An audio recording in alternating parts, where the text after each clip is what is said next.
ganun karami? 21 o lang? Hindi po, sir. Iba-iba. Humahaba lang. Ang dami mong inutangan na hindi mo na malaman kung sinong uunahin mong bayaran. Kaya nagkalintik-lintik. Ito ba yung bata, anak mo? Opo. Inosenteng anak mo. Para sa akin, hindi dapat nadadamay sa mga ganyang klaseng utang mo.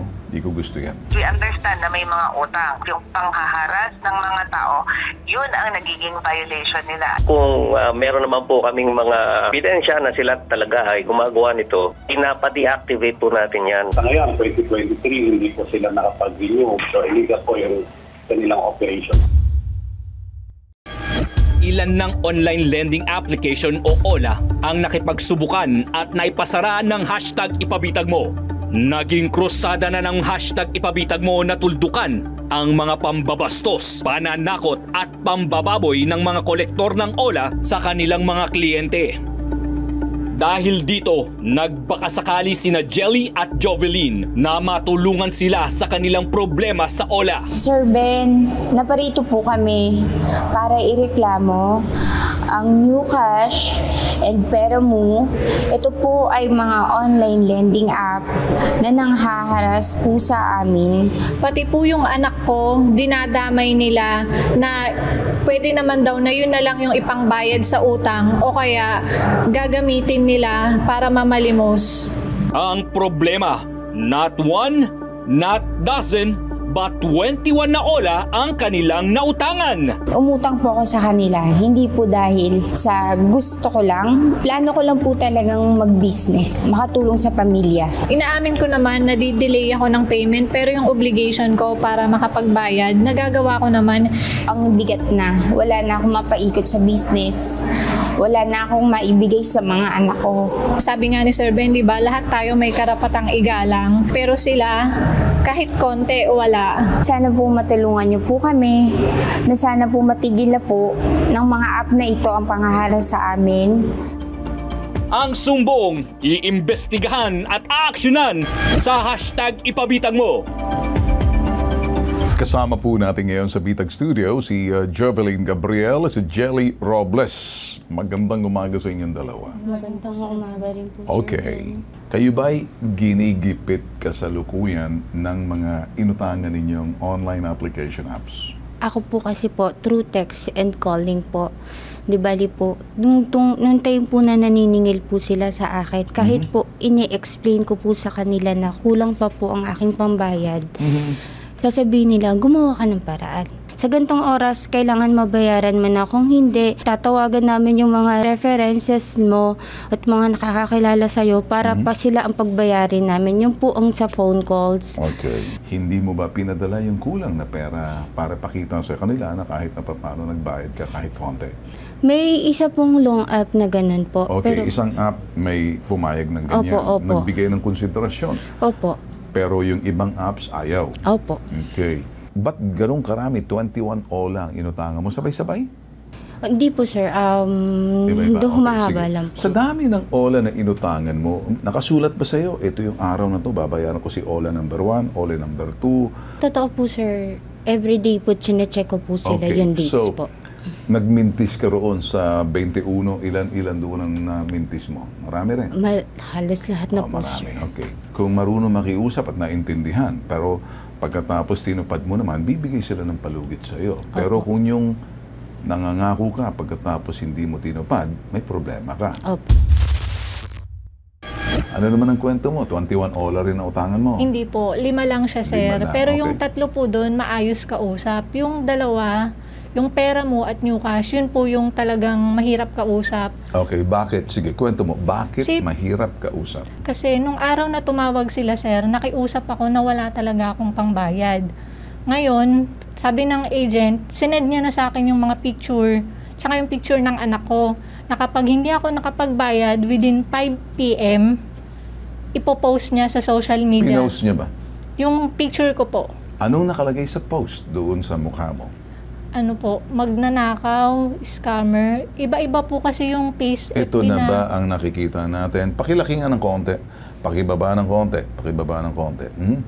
Ang sino man makapagtuturo sa kanila, ibibigyan namin ng pabuya. Taran ng mga putok sa na to. Asan bayad mo sa utang 25K? Ito ba yung bata, anak mo? Opo, yan po yung anak ko. Alam mo, mali yung ginawa nila. Inosenteng anak mo, anghel.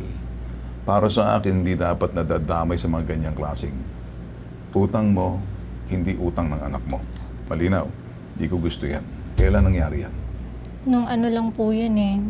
Last week lang, sir. Okay, Hindi kami last week lang. Opo. Sa dahilan, hindi ka ba nakabayad? Opo, hindi po ako nakabayad. Pero nagbayad ka rin naman pagkatapos. Opo, tapos partial lang po. Partial. Nung partial, nagagalit sila? Or, Opo. okay, nagagalit sila Kapag- pero tinanggap nila. Opo. Ang ibig kong sabihin, as long as may pagkukusa na pagbabayad, pero huwag mong abusuduhin yon. Anong pangalan ng online application apps na naglagay ng mukha mo? Yan po, new cash po yan. Kayo sa New Cash, pakinggan nyo ha. Napabitag na kayo, huwag nyo kaming trabahuin namin kayo. Malalaman namin kung saan kayo at kung sino ang company name ninyo, Populous Lending Corporation. Strike to na kayo sa amin ha. Isa pa. Pinost ka ba sa social media? Actually, sir, hindi po ako na-post sa social media. Okay, sandali. So, anong sinabi nila sa iyo? Nagte-text blast po sila sa mga references ko. Okay. Tinawagan ka ng mga references mo, sabihin, ayusin mo. Opo. Anong sinabi sa iyo? Sabi po nila, may nagte-text po sa kanila. Hindi pa sila nagalit na ginamit mo sila ng references na walang pahintulot? Hindi naman po sila nagalit. Naintindihan po nila. Naintindihan nila. Yes po. So, anong pakiusap ng mga reference na ginamit mo sa doon sa pinag-utangan mo? Sabihan ko daw po yung mga naniningil sa kanila. Okay, paano? Daw, kasi daw po, lagi silang oras-oras, araw-araw daw po silang tinatawagan. Oras-oras silang Opo. ginugulo. Opo. Sasabihan kita, ang akin lamang dito, may mali ka rin. Opo. At umamin ka ng pagkakamali mo, akuin mong pagkakamali mo. Ang dami mong inutangan na hindi mo na malaman kung sinong uunahin mong bayaran. Opo. Isa rin po. Balasa mo ang mga online, mga lintik na online na yan, kaya nagkalintik-lintik. Opo. Anong leksyon ang nakuha mo rito? Huwag na pong umutang sa online Okay, lending. ganun. Mabuti naman naintindihan mo Yes, ngayon yan. Sa iyo, naawa ako sa iyo sa sinasabi mo. Opo. Kasi nalabag yung karapatan mo, ang pantao. Pinahiya ka gamit ang social media. Kung kayo po yung nakikinig po sa amin sa Southern Police District at kung kayo po yung mga magigiting dyan, trabahuin nyo nga ito at medyo baka marami nang po reklamang nakarating po sa inyo. O Makati. Sa Makati to, Makati Cybercrime, Anti-Cybercrime Group. Nasa ilalim po kayo ng Southern Police District. Makipag-ugnayan kayo sa #ipabitag mo. At makikipag-ugnayan kami sa inyo. Pahayag po ni Police Captain Michelle Sabino, Anti-Cybercrime. Pakinggan po muna natin. So yung mga victims ng online lending apps or online lending agencies, we recommend na magpunta po kayo sa aming tanggapan para maimbestigahan natin. Basta meron tayong mga complainant, naki-case study tayo because hindi naman basta-basta madaling papasukan siya because it's private. So talagang valid yung mga report at nagpa-violate sila ng rules and regulations ng Securities and Exchange Commission. We understand na may mga utang. So syempre pag may utang, dapat magbayad. Pero yung maling pamamaraan ng paniningil, which is yung panghaharas ng mga tao, yun ang nagiging violation nila. It falls under MC number 19 ng Securities and Exchange Commission. So mag-ingat yung mga kababayan natin as much as you want to loan or madali sa inyong magkuha niyan. Yung mga nakikita nyo on social media, yan ang bago nating bantayan. Director ng Enforcement and Investor Protection. Magandang umaga po, Attorney Leonardo Ser. Magandang umaga rin, Ben, sa lahat po ng sumusubaybay sa inyong programa. Oh, sir, maraming salamat po sa pagtanggap po ng tawag namin po. Live po tayo dito po sa IBC TV 13 at worldwide, nationwide napapanood po tayo, sir.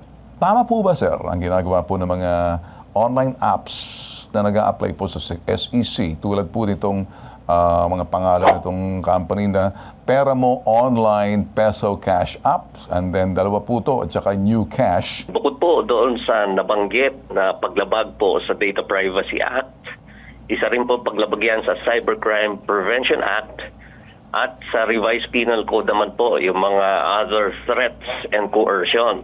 Ito po mga tinatawag na abusive collection practices ay hindi po pinahihintulutan. Paglabag po sa aming regulasyon, base sa aming records, ito po ay pinapatakbo ng Populous Lending Company. Now, Meron po tayong bagong batas, yung tinatawag na Financial Products and Services Consumer Protection Act, na kung saan talagang expressly pinagbabawal na po yan at criminal. Ano po yan? Criminal Act. Okay. Sir, salamat po sa inyong pagpapaliwanag. Sir, paano naman yung iba? Nagpapalit lang po ng pangalan, nag-a-apply po mula. Same personality, same incorporator. Sa dami po na natatanggap nating reklamo sa mga ganitong harassment, yung SEC po nagpatupad ng isang moratorium sa pag-register ng mga panibagong online lending applications. At kung meron naman po kaming mga ebidensya na sila talaga ay gumagawa nito, pinapa-deactivate po natin yan. And in cooperation with Google, isabit nila po lahat po ng yung mga text messages, yes, sir, yung mga screenshots, yes, sir, ng inyong conversations, etc. Yun po ang magiging basihan natin at titignan po natin, imbestigahan at gagawa po tayong kaukulang aksyon. Maraming salamat po, sir, sa inyong paliwanag at pagtulong na rin. Mabuhay po kayo, sir. Salamat din, sir, Ben, sa pagkakataon ito. Thank you po. Sa kabilang linya naman natin yung OIC, Inspection Division ng Business Permit Office ng Makati City Hall, si Attorney Restituto Ancheta. Magandang umaga po sa inyo, Attorney Ancheta, sir. Sir Ben, magandang umaga po. Magandang umaga rin po sa inyong mga taga-pakinig at mga manunood po.